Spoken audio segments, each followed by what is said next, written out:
నమస్తే అండి. నా పేరు నరసింహులు. నేను హైకోర్టు అడ్వకేట్ అండి. ఈరోజు నేను మీకు తెలియజేయబోయే చిన్న విషయం ఏంటంటే, రీసెంట్గా సుప్రీంకోర్టులో ఒక కేసు ఫైల్ చేశారు. దీనికి సంబంధించి క్రిప్టో కరెన్సీ సంబంధించి రెగ్యులారిటీ ఫ్రేమ్వర్క్ ఏదైనా సరే మీరు గైడ్లైన్స్ మార్గదర్శకాలు నిర్దేశించండి అని చెప్పి అక్కడ కేసు ఫైల్ చేశారు.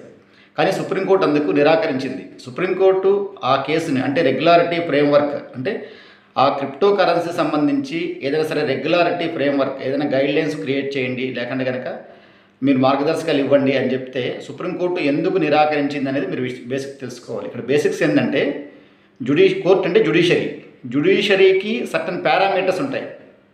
మన యొక్క భారత రాజ్యాంగం ప్రకారం మన యొక్క డెమోక్రటిక్ కంట్రీ నడిచే విధానంలో ఎలా ఉంటుందంటే 4 పిల్లర్స్గా ఉంటుంది. ఒకటి legislative, executive, judiciary, 4th one is press.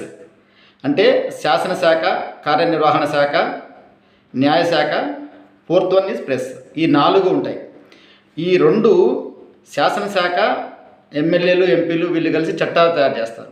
వీటిని ఇంప్లిమెంటేషన్ అథారిటీస్ ఎవరు? 2nd one is executive, IAS, IPS. ఈ బ్యూరోక్రాట్స్ అంతా ఈ చట్టాలను ఇంప్లిమెంట్ చేస్తారు.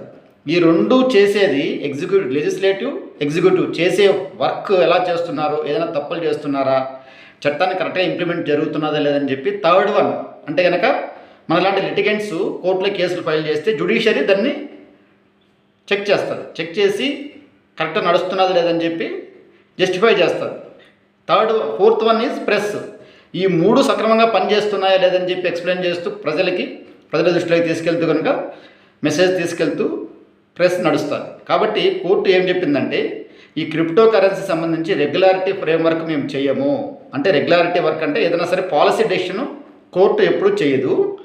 మీరు లెజిస్లేటివ్ను అప్రోచ్ కండి, అంటే గవర్నమెంట్ అప్రోచ్ కండి, లెజిస్లేటివ్ని అప్రోచ్ కండి, అంటే శాసనశాఖను అప్రోచ్ చెయ్యి, అక్కడ ఏదైనా బిల్ పాస్ చేసేదానికి కానీ ఇంకోటి కానీ అని చెప్పి డైరెక్ట్ చేస్తూ ఆ కేసుని క్లోజ్ చేసింది. అంటే ఏంటంటే ఇక్కడ ఏదైనా ఉండే చట్టంలో ఏదైనా సరే తప్పు జరుగుతున్నదంటే కనుక ఆ చట్టం సంబంధించి మీరు కేసు వేసినప్పుడు ఏ కేసులైనా సరే ఆ పారామీటర్స్లోనూ చూసి కరెక్ట్ చేస్తారు. లేకుంటే పనిష్మెంట్ ఇచ్చేది కానీ ఇంకోటి కానీ ఇంప్లిమెంటేషన్ చేస్తారు. అంతేగాని జ్యుడిషియరీ యొక్క పారామీటర్స్ అలా ఉంటాయి. అంతేగాని కొత్త చట్టాన్ని ఎప్పుడు కోర్టు తయారు చేయదు. ఉండే చట్టం ప్రకారము తీర్పులు ఇస్తారు. కాబట్టి కొత్త చట్టాలు తయారు చేయాలంటే ఎవరు చేయాలి? లెజిస్లేటివ్, శాసనశాఖ చేయాలి.